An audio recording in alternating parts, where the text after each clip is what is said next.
Morjesta. Tämä on Henri Väkeväinen ja tällä videolla käsitellään nyt sijoittamista.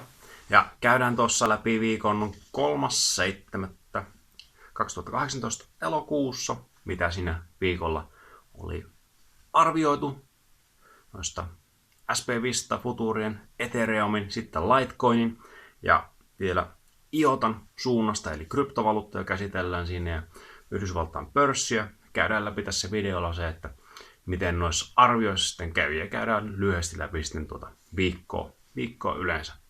Okei, tervetuloa mukaan.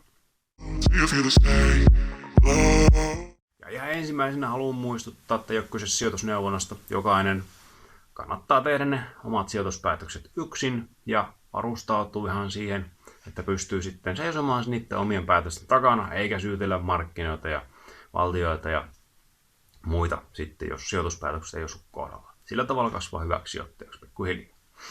Okei, eli tässä nyt sijoitusviikolla 3.–7.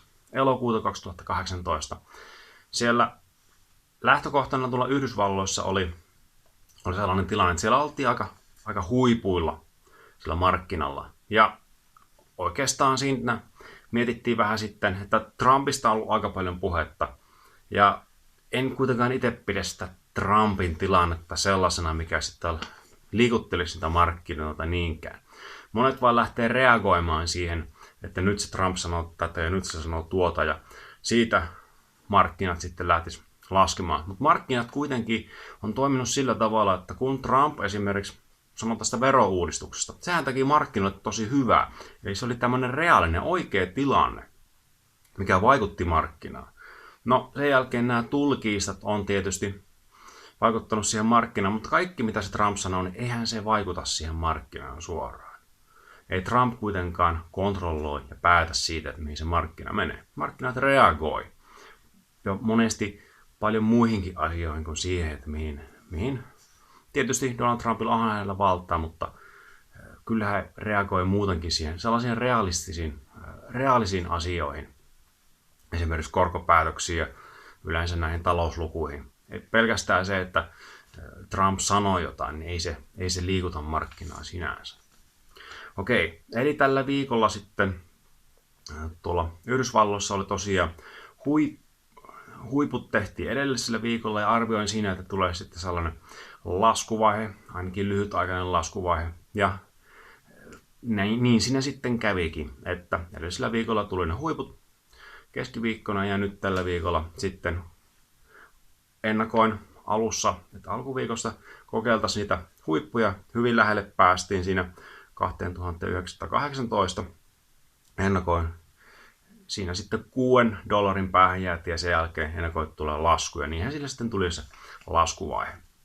Okei, no sitten tuolla kryptomarkkinoilla Bitcoinin tästä viikosta oli hyvin vaikea sanoa yhtään mitään, joten en lähtenyt sitten ennakoimaan sitä Bitcoinin kehitystä sen kummemmin. No se, että jos ei tiedä sitten, että mikä on sitä Bitcoinin tuleva suunta, niin silloin kuitenkin tosi paljon vaikutusta sille Bitcoinin suunnalla näihin markkinoihin. Joten sitten päätinkin tehdä analyysiä näistä muista kryptovaluutoista.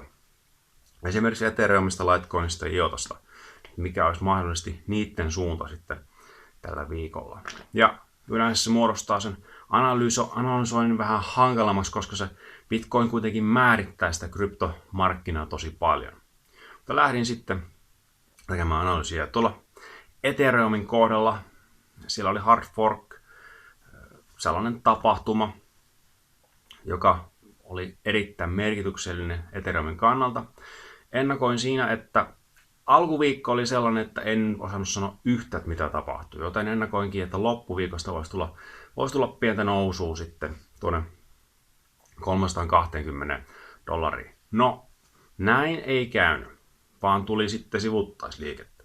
Siellä oli painetta, aina kun tulee laskun jälkeen sivuttaisliikettä, niin siellä on nousupainetta. Ja yleensä joku hieman jarruttaa sitä markkinaa. Mutta nousuja ei tullut. Eli markkinat oli sitä mieltä, että se ei ollut niin vakuuttuneita tästä Ethereumin suunnasta. Ethereumillahan on iso visio siellä taustalla. Ja jos se onnistuu se projekti, niin se tulee olemaan todella merkityksellinen. mutta käytännön asioita siellä on monesti ratkottu ja ihan ei ole tullut markkinoiden mielestä sellaisia ratkaisuja siellä, että mikä sitten voisi auttaa ihmisten elämässä mahdollisimman parhaalla tavalla. Ja se muutenkin se alusta jo lähtövaiheessa niitä isoja ongelmia ei ole pystytty ratkaisemaan. Esimerkiksi on kilpailevia alustoja ja niitä pidetään sitten parempina kuin Ethereum. No, se on kuitenkin iso asia siellä menossa ja siihen ei pysty täältä nyt vaikuttamaan, että pitää toivoa vaan kaikkea parasta. No sitten oli tuo IOTA. Ennakoin siinä, että alkuviikosta nousta tuonne 0,76 dollariin. Sillä päästi 0,74 hyvin lähelle. Ja sen jälkeen ennakoin, että tulee laskua tuonne 0,661 dollareissa ja sinne sitten mentiin. Litecoinilla arvioin, että tulisi laskua tuonne 8,3 dollaria ja sinne sitten mentiin. Okei, eli tällainen viikko tällä kertaa ja kannattaa tosiaan muistaa se, että ihan kaikki, mitä Trump sanoo, niin se ei vaikuta siihen markkinaan.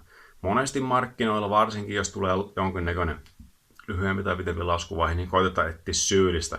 Että yksi mies, yksi nainen on se, kuka on syyllinen tämän markkinan laskuun. No, markkinoilla on aika monta toimia, eikä se yksi syyllinen tosiaan ole se Donald Trump siellä, kenen johdosta markkinan välillä laskee. Trumpin aikana markkina on noussut aika paljon, joten siitä hänelle pointsit.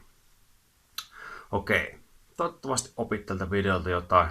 Toivottavasti tulee jotain kysymyksiä mieleen, joita voit esittää ja vapaasti voit ottaa yhteyttä opillake.fi, Rosmattavin Facebook-sivujen kautta, sitten Twitteristä, Google Plusasta ja LinkedInistä tavoittaa myös.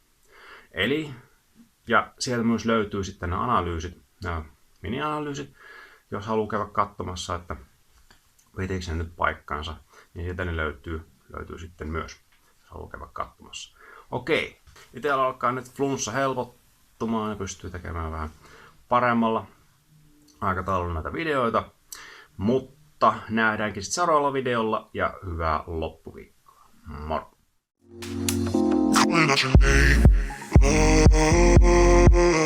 See if you're the same.